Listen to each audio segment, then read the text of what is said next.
एक गांव में अर्जुन नाम का एक लड़का रहता था। अर्जुन पढ़ाई में बहुत होशियार था और सब उसकी बुद्धि और तेज दिमाग की तारीफ करते थे। लेकिन अर्जुन की एक बड़ी कमजोरी थी, वह समय का सही उपयोग नहीं करता था। वह अपना ज्यादातर समय दोस्तों के साथ खेलने, मोबाइल पर गेम खेलने और बेकार की बातों में बिताता था। उसके माता पिता ने कई बार उसे समय की कीमत समझाने की कोशिश की, लेकिन अर्जुन को यह बात समझ नहीं आती थी। वह हमेशा सोचता, मेरे पास बहुत समय है, सब कुछ बाद में कर लूंगा, अभी तो मजे करने दो। एक दिन स्कूल में वार्षिक परीक्षा के नतीजे आए। इस बार अर्जुन के नंबर बहुत कम आए, जितनी उम्मीद थी उससे बहुत नीचे। जिस अर्जुन की टीचर तारीफ करते थे वही अब निराश हो गए, यहाँ तक कि उसके दोस्त भी उससे दूर होने लगे। घर लौटकर अर्जुन ने अपने माता पिता को रिपोर्ट कार्ड देखते हुए निराश देखा।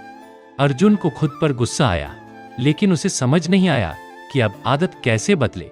उस रात अर्जुन अपने दादाजी के पास गया, जो गांव के सबसे समझदार और सम्मानित बुजुर्ग थे। दादाजी के पास बैठकर अर्जुन ने अपनी परेशानी बताई और कहा, दादाजी, मैं समझ नहीं पा रहा कि मैं इस बार फेल कैसे हो गया, जबकि मैं एक अच्छा छात्र हूँ। दादाजी मुस्कुराए और बोले, बेटा, समस्या यह नहीं कि तुम अच्छे छात्र नहीं हो, समस्या यह है कि तुमने समय को हल्के में लिया। समय बहुत कीमती होता है, अगर इसका सही उपयोग करो तो सफलता मिलती है, और अगर इसे बर्बाद करो तो यह पीछे खींच लेता है। अर्जुन ने हैरानी से पूछा, लेकिन दादाजी, समय तो हमेशा होता है न, मैं बाद में भी सब कर सकता। दादाजी गंभीर होकर बोले, नहीं बेटा, समय नदी के बहते पानी जैसा है, जो बह गया वो कभी वापस नहीं आता। चलो मैं तुम्हें एक कहानी सुनाता हूँ, जिससे तुम्हें समय की कीमत समझ में आएगी। दादाजी ने कहानी शुरू की। बहुत समय पहले विक्रम नाम का एक शक्तिशाली राजा था। उसके पास बहुत धन दौलत, भव्य महल और ढेरों नौकर थे, लेकिन उसे भी समय बर्बाद करने की आदत थी। वह देर से उठता, दरबार की जगह दोस्तों के साथ समय बिताता और हर काम कल पर टाल देता। एक दिन एक साधु उसके दरबार में आया और बोला, राजा जी, आपके पास सब कुछ है, लेकिन आप अपनी सबसे कीमती चीज समय को बर्बाद कर रहे हैं। अगर आपने इसे सही से नहीं अपनाया तो एक दिन आपको पछताना पड़ेगा। राजा हंसते हुए बोला, मेरे पास बहुत समय है, मैं जब चाहूं तब कर सकता हूं। साधु ने चेतावनी दी, समय को हल्के में मत लो, यह सबसे बड़े राजाओं को भी बर्बाद कर सकता है। लेकिन राजा ने बात नहीं मानी। सालों बीत गए, राजा बूढ़ा हो गया, उसका स्वास्थ्य बिगड़ गया, सेना हारने लगी और जनता का विश्वास भी खो गया। तब राजा को समझ आया कि उसने अपना समय बेकार की चीजों में गंवा दिया।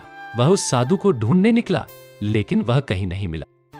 अब राजा को पश्चाताप हुआ, लेकिन तब तक बहुत देर हो चुकी थी। उसने समझा कि असली खजाना तो समय है। यह कहानी सुनकर अर्जुन सोच में पड़ गया। उसे पहली बार महसूस हुआ कि उसने कितना कीमती समय बर्बाद कर दिया।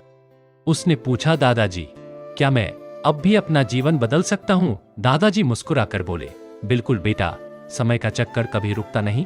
अगर आज से तुम समय का सही उपयोग करना शुरू करो तो तुम्हें सफल होने से कोई नहीं रोक सकता। लेकिन याद रखना, जो काम आज कर सकते हो उसे कल पर मत डालो।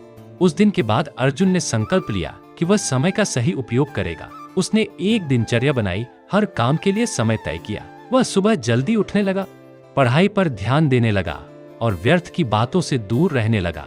धीरे धीरे उसकी मेहनत के अच्छे नतीजे आने लगे। अगली परीक्षा में वह क्लास में प्रथम आया। फिर वह एक सफल व्यवसाय बना और अपनी जीवन शैली से सबको प्रेरित।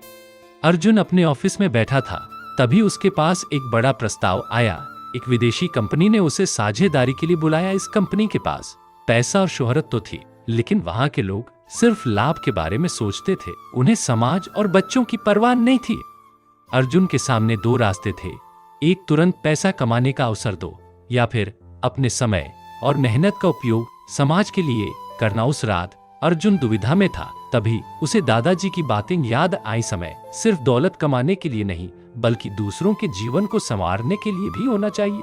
अगली सुबह अर्जुन ने फैसला लिया।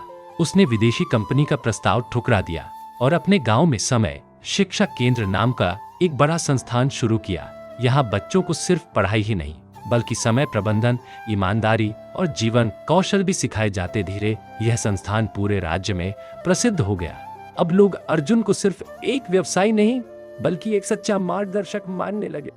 एक दिन राज्यपाल ने अर्जुन को सम्मानित करते हुए कहा, तुमने हमें सिखाया कि असली अमीरी पैसे में नहीं, बल्कि समय और ज्ञान को सही जगह लगाने में है। अर्जुन मुस्कुराया और बोला, अगर हर बच्चा समय की कीमत समझ ले तो पूरा समाज बदल सकता है।